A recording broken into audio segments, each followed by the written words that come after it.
ಉಪಯೋಗಿಸಿದೆ. ಒಂದು 4 ಬಾರಿ ಅಂತೂ ಉಪಯೋಗಿಸಿದ್ದೇನೆ. 4 ಬಾರಿಯಿಂದನೇ ನನಗೇನೋ ಮಾನಸಿಕವಾದ ತೃಪ್ತಿ ಇದೆ. ಮತ್ತು ಈ ವರ್ಷ ತೃಪ್ತಿ ಈ ವರ್ಷ ಅಂದರೆ ಕಳೆದ ವರ್ಷ ನನ್ನ 6 ಎಕರೆಗೆ 74 ಕ್ವಿಂಟಲ್ ಆಗಿತ್ತು. ಈ ವರ್ಷ ನಿಯರ್ ಎಕ್ಸ್ಪೆಕ್ಟಿಂಗ್ 85 ಕ್ವಿಂಟಲ್ಸ್. ಅಂದರೆ ನಾವು ಹಸಿದು ಕೊಡೋದಿಲ್ಲ, ಒಣಗಿ ಸಂಸ್ಕರಣ ಮಾಡಿ ಪ್ರೊಸೆಸಿಂಗ್ ಮಾಡಿ ಪೂರ್ತಿ ಒಣಮಾಲನ್ನೇ ಕೊಡ್ತೇವೆ.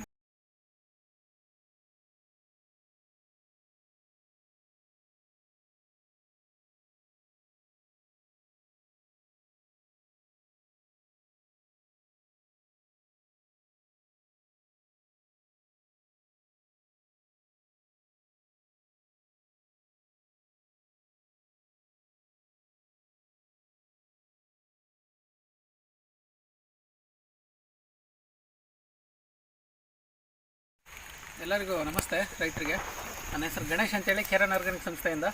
ಇವತ್ತು ನಾವಿಲ್ಲಿ ಯಕ್ಕುಂಬಿ ಅಂಥೇಳಿ ಆ ಒಂದು ಪ್ಲೇಸಲ್ಲಿ ಇದ್ದೀವಿ. ಅಂದರೆ ನಿಯರೆಸ್ಟ್ ನಿಮಗೆ ಸಿರ್ಸಿಯಿಂದ ಹತ್ರ ಆಗುತ್ತೆ ಯಕ್ಕುಂಬಿ ಅನ್ನೋದು. ಈ ಕಡೆಯಿಂದ ಆನ್ಗಲ್ಲಿಂದನೂ ಕೂಡ ನಿಮಗೆ ಹತ್ರ ಆಗುತ್ತೆ.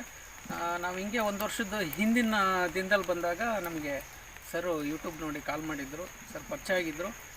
ಹಿಂಗೆ ಔಷಧಿ ಇದೆ ಅಂತೆಲ್ಲ ಚೆನ್ನಾಗಿದೆ, ನಾವು ಯೂಸ್ ಮಾಡ್ತೀವಿ ಅಂತ ಹೇಳಿದಾಗ ನಮ್ಮ ಸಂಪರ್ಕ ಬಂದಾದಮೇಲೆ ಅವರು ಏನೆಲ್ಲ ಮಾಡಿದ್ರು ಅನ್ನೋದ್ರ ಬಗ್ಗೆ ತಿಳ್ಕೊಳ್ಳೋಣ. ಸರ್ ನಮಸ್ತೆ. ನಮಸ್ಕಾರ ಸರ್. ಹೆಸರು ಸರ್? ನಮ್ಮದು ಸುಬ್ರಾಯ ಹೆಗಡೆ ಅಂತ.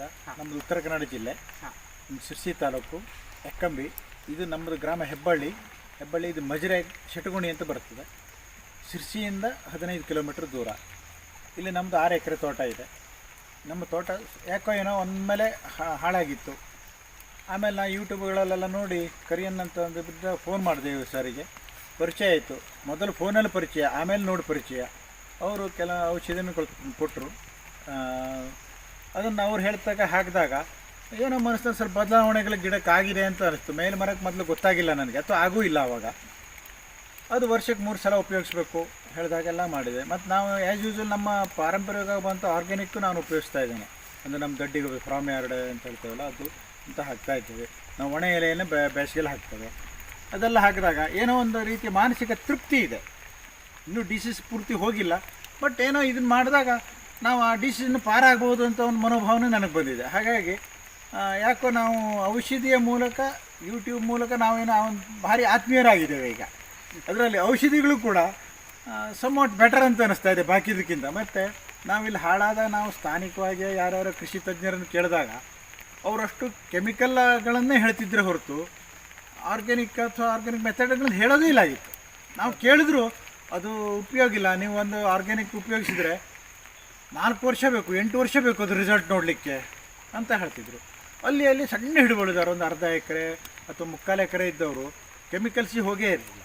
ತಮ್ಮದೇ ಒಂದು ರೀತಿಯಲ್ಲಿ ಆರ್ಗ್ಯಾನಿಕ್ ಅನ್ನೋ ಮೆಥಡ್ನೆಲ್ಲ ಅವ್ರ ಅಜ್ಜ ಮುತ್ತಜ್ಜ ಹೇಳಿಗಳಿಂದ ಮಾಡಿದಾಗ ನಮಗೆ ಕಾಂಟ್ಯಾಕ್ಟಿಗೆ ಬಂದ ಹೀಗೆ ಮಾಡೋದೇ ಚಲೋ, ಇದೇ ಬೇಡ ಅಂತೆಲ್ಲ ಹೇಳ್ತಿದ್ರು. ನನಗೆ ಒಮ್ಮಿಂದ ಮೇಲೆಗಳೇ ತೋಟ ಆದಾಗ ಅಷ್ಟು ಬೇಗನೆ ನನಗೆ ಅದನ್ನು ರೀಕೂಪ್ ಮಾಡ್ಕೋಬೇಕಾಗಿತ್ತು. ಅದಕ್ಕಾಗಿ ನಾನು ಎಲ್ಲ ಕಡೆ ಸರ್ಚ್ ಮಾಡ್ತಾ ಇರುವಾಗ ಕರಿಯನ್ನ ಬಗ್ಗೆ ನನಗೆ ಮಾಹಿತಿ ಸಿಕ್ತು, ಫೋನ್ ನಂಬರು ಸಿಕ್ತು. ಅದರಲ್ಲಿ ತಕ್ಷಣ ಫೋನ್ ಮಾಡಿದೆ. ಹೀಗೆ ನಮ್ಮ ಇಬ್ಬರಲ್ಲಿ ಅವ್ರಿಗೆ ಕಾಂಟ್ಯಾಕ್ಟ್ ಆಯಿತು. ನಾನೀಗ 2-3 ಸಲ ಉಪಯೋಗಿಸಿದೆ. ಒಂದು 4 ಬಾರಿ ಅಂತೂ ಉಪಯೋಗಿಸಿದ್ದೇನೆ. 4 ಬಾರಿಯಿಂದನೇ ನನಗೇನೋ ಮಾನಸಿಕವಾದ ತೃಪ್ತಿ ಇದೆ. ಮತ್ತು ಈ ವರ್ಷ ತೃಪ್ತಿ ಈ ವರ್ಷ ಅಂದರೆ ಕಳೆದ ವರ್ಷ ನನ್ನ 6 ಎಕರೆಗೆ 74 ಕ್ವಿಂಟಲ್ ಆಗಿತ್ತು. ಈ ವರ್ಷ ನಿಯರ್ ಎಕ್ಸ್ಪೆಕ್ಟಿಂಗ್ 85 ಕ್ವಿಂಟಲ್ಸ್. ಅಂದರೆ ನಾವು ಹಸಿದು ಕೊಡೋದಿಲ್ಲ, ಒಣಗಿ ಸಂಸ್ಕರಣ ಮಾಡಿ ಪ್ರೊಸೆಸಿಂಗ್ ಮಾಡಿ ಪೂರ್ತಿ ಒಣಮಾಲನ್ನೇ ಕೊಡ್ತೇವೆ ನಾವು. ಕೆಂಪಡಿಕೆ ಅಂದರೆ ಕೆಂಪು ಅಂದರೆ ರಾಶಿ ಅಂತ ಹೇಳ್ತೇವೆ ನಾವು. ಕೆಂಪಡಿಕೆ ಚಾಲಿ ಅಂದರೆ ವೈಟ್ ಮೈಟ್, ಅದನ್ನೆರಡು ಬೇರೆ ಬೇರೆನೇ ಮಾಡ್ತೇವೆ. ಅದನ್ನು ಮಾಡೇ ಕೊಡೋದ್ರಿಂದ ಅಷ್ಟು ಕ್ವಿಂಟಲ್ಗಳು ಬಂದಿದೆ. ಒನ್ಸ್ ಅಪಾನ್ ಟೈಮ್ ನಾನು ಇದಕ್ಕೂ ಹೆಚ್ಚಿಗೆ ಇಳುವರಿಗೆ ತೊಗೊಂಡಿದ್ದೆ. ಬಟ್ ಯಾಕೋ ಏನೋ ನಾವು ಇದ್ದಕ್ಕಿದ್ದಂತೆ ಮಣ್ಣಿನ ಗುಣವೋ ಅಥವಾ ನನ್ನ ವ್ಯವಸಾಯದಲ್ಲಿ ಏನೋ ವ್ಯತ್ಯಾಸ ಆಗದೇ ಇದ್ದರೂ ಹಾಳಾಯ್ತು. ಅದು ಯಾಕೆ ಹಾಳಾಗೈತೆ ನಿರ್ದಿಷ್ಟವಾಗಿ ಯಾರೂ ಹೇಳಿಲ್ಲ. ಬಟ್ ಈಗ ಬಂದಾಗ ಪುನಃ ನಾವು ಮೊದಲಿನ ಒಂದು ಟಾರ್ಗೆಟನ್ನು ಮುಟ್ಬೋದು, 100 ಕ್ವಿಂಟಲ್ ಮೇಲೆ ತೊಗೊಳ್ಬೋದು ಅಂತ ಆತ್ಮವಿಶ್ವಾಸ ನನಗೆ ಬಂದಿದೆ ಈಗ. ಹಾಗಾಗಿ ಏನೋ ಒಂದು ಆಸೆ ಜೀವಂತವಾಗಿದೆ ಇನ್ನು. ಮತ್ತು ಅಂದರೆ ಮೌಖಿಕವಾಗಿ ಹೊಗಳಬೇಕು ಅಂತ ನನಗೆ ಯಾವುದೂ ಇಲ್ಲ. ಯಾಕೆಂದ್ರೆ ನಾನು ರೈತ, ನನಗೆ ಯಾವುದು ನನಗೆ ಪ್ರತಿಫಲ ಕೊಡ್ತೋ ಅದನ್ನು ನಾವು ಹೊಗಳ್ತೇನೆ. ಅದು ಕರಿಯನ್ನಿರಲಿ ಮತ್ತೊಂದು ಯಾವುದೇ ಇರಲಿ. ಸದ್ಯಕ್ಕೆ ಇದನ್ನು ಉಪಯೋಗ ಮಾಡಿದಾಗ ಮಾನಸಿಕವಾಗಿ ನಾವು ಇದಕ್ಕೆ ಹಿಡ್ಕೋಬೇಕು, ಈ ವಯಸ್ಸಿನ ಬಿಡಬಾರ್ದು ಅಂತ ಒಂದು ಮನೋಭಾವನೆ ಬಂದಿದೆ. ಮತ್ತು ಬೇರೆಯವ್ರದ್ದು ಹೇಳಲಿಕ್ಕೂ ಸ್ವಲ್ಪ ಖುಷಿ ಆಗ್ತದೆ ನನಗೆ. ಖಂಡಿತ ಹೀಗೆ ಖುಷಿ ಆಯಿತು. ಇದರಿಂದ ನೀವು ರೈತರಿಗೆ ಬೇರೆ ರೈತರಿಗೆ ಏನಾದರೂ ಹೇಳಲಿಕ್ಕೆ ಇಷ್ಟಪಟ್ಟು? ಅದೇ ಈ ನಾನು ರೈತರಿಗೆ ಹೇಳೋದು ಅಂದರೆ ಒಮ್ಮೆಲೆಗಳೇ ನಿಮ್ಮ ಏನೂ ಮಾಡಲಿಕ್ಕಾಗಲ್ಲ. ಸ್ಯಾಂಪಲಿಗೆ ಒಂದು ಅರ್ಧ ಎಕರೆ ಮಾಡಿ ಪರಿಣಾಮ ನೋಡಿ. ಯಾವುದನ್ನು ಒಮ್ಮೆ ನಂಬ್ಕೋಬೇಡಿ, ನೀವು ಮಾಡಿ ನೋಡಿ ನಂಬಿ, ನಂಬಿದ ಮೇಲೆ ಸ್ವಾಭಾವಿಕ ನಾವು ಬಿಡೋ ಮನಸ್ಸೇ ಬರೋದಿಲ್ಲ, ನಾನು ಹೇಳೋದು ಅಲ್ರಿ.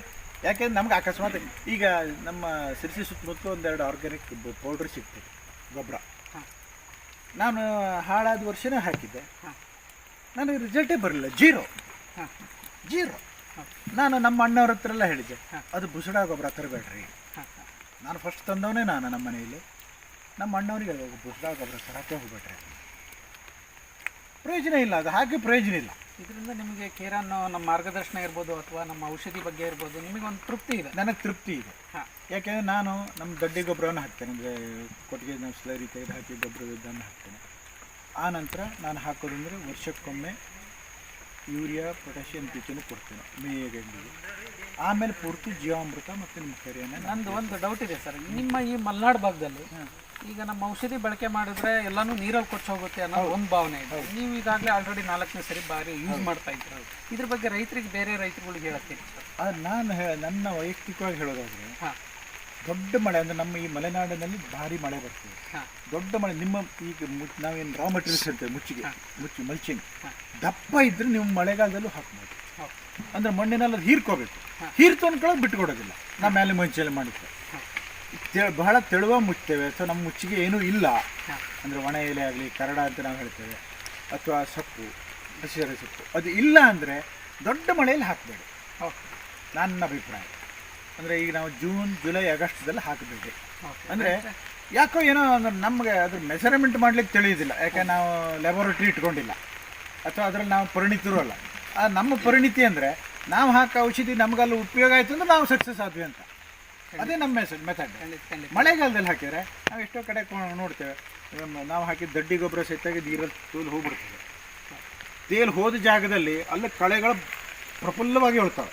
ಅಂದ್ರೆ ನಾವು ಹಾಕಿದ ಅಲ್ಲಿಗಿಂತ ಎಲ್ಲ ಹೆಚ್ಚು ಉಪಯೋಗ ಆಯಿತು ಅಂತ ಆಗಿದೆ. ಹಾಗಾಗಿ ನಾವು ಮಳೆಗಾಲದಲ್ಲಿ ಹೆಚ್ಚು ಉಪಯೋಗಿಸಬೇಡಿ ಅಂತ ಹೇಳ್ತೀನಿ. ಬಿಟ್ಟು ಉಳಿದು ಯಾವ ಟೈಮ್ನಲ್ಲೂ ನಾವು ನೀರಿದ್ದರೆ ಅದನ್ನು ಡೈಲ್ಯೂಟ್ ಮಾಡಿ ಹಾಕ್ಬೋದು, ನನ್ನ ಅಭಿಪ್ರಾಯದಲ್ಲಿ. ಇದರಿಂದ ರೈತರುಗಳು ಒಂದು ತಿಳ್ಕೊಬೇಕಾಗಿದ್ದು ಒಂದು ವಿಚಾರ ಏನು ಅಂದರೆ, ಮಲೆನಾಡಲ್ಲೂ ಕೂಡ 4 ಬಾರಿ ಯೂಸ್ ಮಾಡಿದ್ರು ನಿಮಗೆ ಅದರಿಂದ ಬೆನಿಫಿಟ್ ಬರುತ್ತೆ. ಬೆನಿಫಿಟ್ ಖಂಡಿತ ಬರುತ್ತೆ. ಅದರ ಅನುಭವನೂ ಕೂಡ ಇಲ್ಲಿ ರೈತರು ಹೇಳಿದ್ದಾರೆ. ಇದನ್ನು ಹೆಚ್ಚಾಗಿ ನೀವು ಕೇರನ್ ಉತ್ಪನ್ನಗಳನ್ನು ಬಳಕೆ ಮಾಡೋದ್ರಿಂದ ನಿಮ್ಮ ತೋಟದಲ್ಲೂ ಕೂಡ ಹೆಚ್ಚಿನ ಇಳುವರಿಯನ್ನು ನೀವು ಪಡ್ಕೋಬೋದು. ಸರ್, ಧನ್ಯವಾದಗಳು.